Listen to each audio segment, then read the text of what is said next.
You must know. Who invented the phonograph, film camera, and early versions of the electric light bulb? He has developed many devices in fields such as power generation, mass communication, sound recording and cinema. Early in his career he worked as a telegraph operator.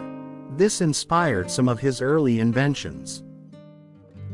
In 1876, he established his first laboratory facility in Menlo Park, New Jersey, where many of his early inventions were developed.